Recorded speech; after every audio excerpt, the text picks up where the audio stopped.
Your degree can be just an entry ticket in a job marketplace. However, skills are going to ensure your career growth and sustain in your overall career. And because now the changing career marketplace, now the overall career growth game is about the skill economy, right? So in this video, we are going to decode 5 key skills that all the student, particularly engineering student, must have before get into the career, right?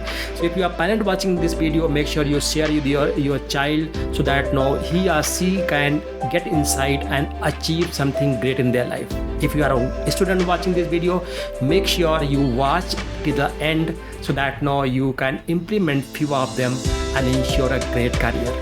This is Maurya S.M.E here, your goal clarity and success mindset coach with 27 plus years of professional journey. Now I'm on a mission to help 1 million young minds to become super achievers who can contribute in global economies significantly. So let's dive in. All right. So very first skills, that's the foremost and very important skills, is communication and collaboration. Because it's no more you doing your independent job, right? So because the career marketplace has evolved in a such a way that you need to collaborate. More and more people you need to connect. And this is art and science, how you can collaborate, how can you communicate effectively, right? So basically, communication is not just speaking fluently or good English, not that all. When we go into deep, it's basically share the message across, right? How you are going to share the message across. So as you can see that, and more important, second element of communication that you need to master as a student, right, is articulate. Because more you can play with the words, play with the sentences, the more you can influence, right? And impact is a game of overall impacting with the words and actions.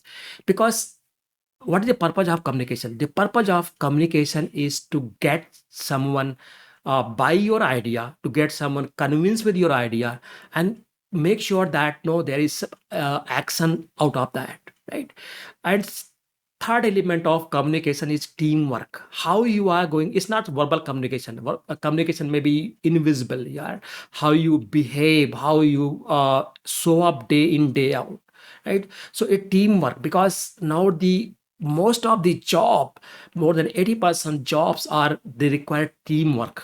It's no more sitting alone in your cabin or seat and coding or doing something your own, right? So you need to work as a team, and how you play with the team so that there's a right environment, you are recognized for your efforts and for your overall contribution, right? And also, when you are going to work in your career, you are for any organization, it's a matter of interdependence. It's not independent at all. Because if you think that I get into a job, I am going to be independent, I am excellent in some field, no, it's not going to work. You have to be interdependent, so that whatever you can do best, you contribute. Whatever someone else can better, that you are going to take his or her help, right? So it's an overall interdependence. And the fourth layer of communication is all about leading when there's a complexity, when there are challenges. Because it's no more a simple work, right? It's going to be because you are hired to solve some problem, maybe people problem, process problem, technology problem. So sometimes it may be very complex and very kind of challenging. So how you are going to, in that situation, how you are going to lead the show, how you are going to make sure that you take the team along and get best out of it, and also you contribute yourself. So these are the key layers of communication, rather just thinking about verbal communication, no, right? So what is the second most important skills that all the engineering graduates or any graduates must have before they get into the career, before they get into any jobs, right? The first thing is problem solving and critical thinking. Because as I mentioned, you are hired by any organization, you are going to contribute. The main objective is to solve problem. as people problem, process problem, technology problem, or anything else problem, right? So more you can solve problem, more you are going to get recognized as a contributor or any other role, right? And most important, when you are going to get into job, you have to always focus on the problem rather the people, right? Because if you focus on the problem, you will solve the problem. Because what happened many times, just people get mistake and they mess up the people. They think that it's a people problem, but no, mostly it's a something else, right? So this is the first layer of problem solving. What is the second layer of problem solving? So basically, whenever you perform your job, when you're going to act day in day out, right, you have to have a solution mindset, right? Because until you think in terms of solution, if you are just only thinking about the problem, the problem is not going to solve. You'll get more frustrated, you'll get more demoralized. When there is a problem, when there is challenge, the more you focus on the solution, you'll get the ideas, you'll get the resources, and you can solve the problem, right? So this is second layer of problem solving, is focusing on the solution rather the problem, right? And third element of problem solving is think critically, right? How you are going to think based on the evidences, different no different evidences, objective data, based on the objective data that you can analyze, rather just no based on your assumptions, where your point of view based on your thinking. No, the more you think objectively based on the data and based on situation, you will get the best solution, right?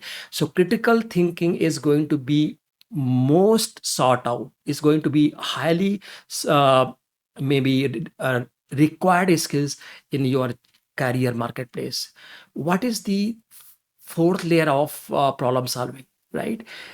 Clarity in thoughts and access. More you are clear in your thoughts, what exactly you want and what you want to say, what you want to achieve. So more you are clear in the thoughts, more you'll get buy-in from the people, so that people will know, start helping you, start supporting you to solve the problem, right? And last layer is very, very important. Simplify any situation, any complexity, any challenges. You need to simplify, because if you complicate, people will get into confusion and chaos, and people will not able to support you, right? So simplify any and everything, so that you can solve the problem, you can support, right? So this is the second very important skills: problem solving and critical thinking. No matter whatever role, whatever jobs you are going to be, employers expect you to equip with these skills, and they test you for that during the interview, during the assessment.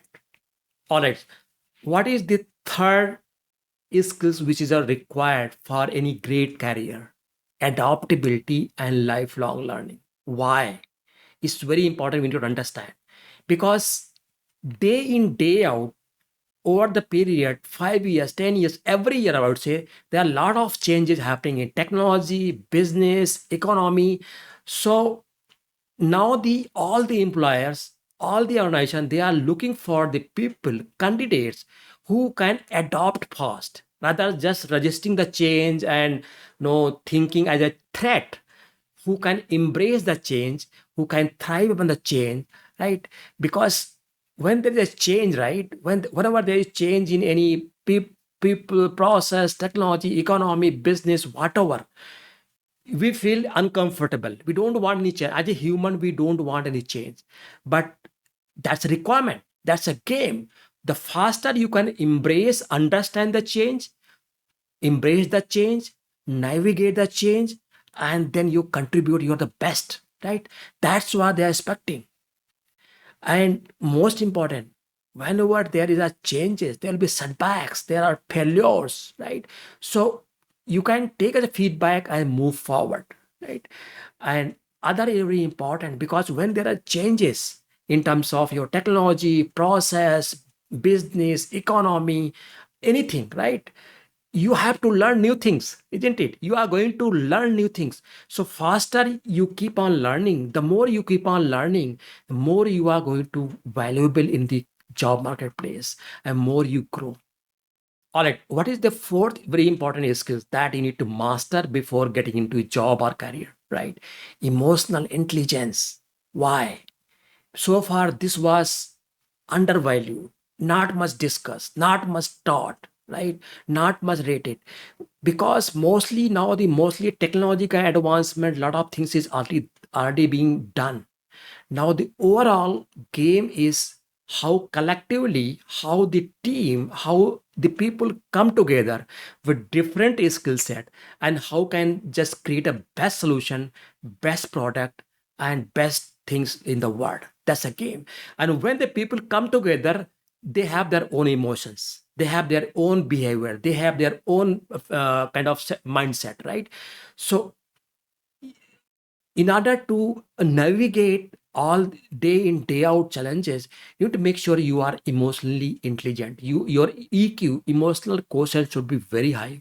It's no more game of IQ, it's a game of EQ, because now IQ is anyway being replaced by AI, right? So if you have very great IQ with logical mathematicals, it's not going to help you much. Maybe it's helping in entry, but it's not going to help, because now AI is super IQ, a body, second super IQ, right? Things. So what are the key things that they expect as an employer? They need to make sure they assess the candidate, whether the candidate is empathetic, right? They have empathy towards other, and they can manage their emotions when there are tough challenges, when a pressure, when there is kind of deadlines, when there are conflict situation. All right. And most important, they look for a candidate who can understand the people, who can know, understand their behavior, what they want, how they behave, right? And most important is they also expect to respect, right? Because when you respect the people, you'll get respect back, first thing. Also, you can get their buy-in, you'll get the best out of them, to best support, best cooperation, and best talent, best environment where no best thing can happen. All right. What is the fifth very important skill that you need to master as a graduate and before you start your career? Because most of the employer, they look for it, and this kind of skills start developing when you are in school or colleges, right? How are you innovative? Innovation and creativity is the biggest assets, right? Because there's a huge competition in the marketplace now. The most of the services, most of the products, and most of the anything that is going to be marketed has to be innovated, because innovation is the only game for to be in the market, to be in the business. Otherwise, any company, any organization will be out of the business, right? And in order to innovate, they look for uh, from the candidates, from the employees, from their staff to be creative, right? So creative is a greatest assets, and you can develop day in, day out. So what are the key elements of creativity, right? So first thing, think out of the box.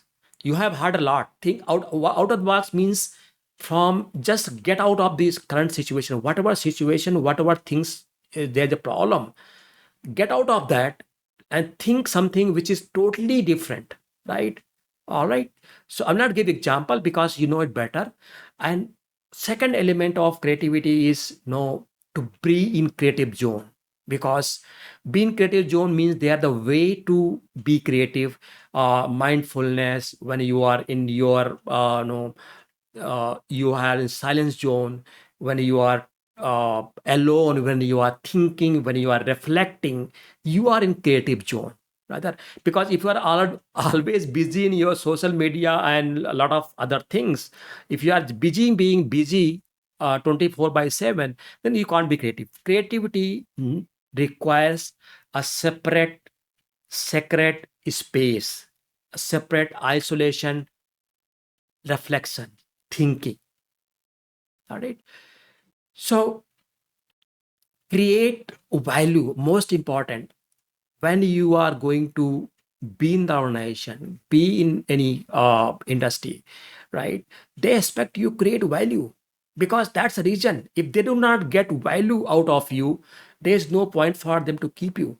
So make sure before even you get into the job marketplace, you start creating some value others in terms of services, in terms of products, or anything which can make people's life easier, better, simpler, or cost effective. As simple. That's a value creation.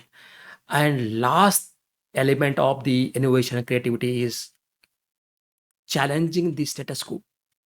Because if you are accepting everything what is being there, what is going on, you can't be creative. So challenging means respectfully, not hurting anybody, not just threatening. It's just putting across your point how things can be different, right? So challenge, question all the current status quo, current situation, current circumstances, current product, current services, current limitations. So more you challenge, more you question, more you get idea to get better, right? So these are the key skills most of the organization, most of the industry, they look for from an very ideal candidate, and their staff to create value in their organization. Hope you get a lot of value out of it. If you want more resources, you can subscribe the channel. Also, you can browse maurya.sn.co.in. That is MAURYA sn.co.in to get more resources on success mindset, career planning, goal setting. So a lot of free resources are there. You can download there. Also, I invite you to attend my future-proof career webinar, wherein I decode top 3 secrets to become a super achiever. You can click in the link below in the description and see you there. Thank you so much. God bless you.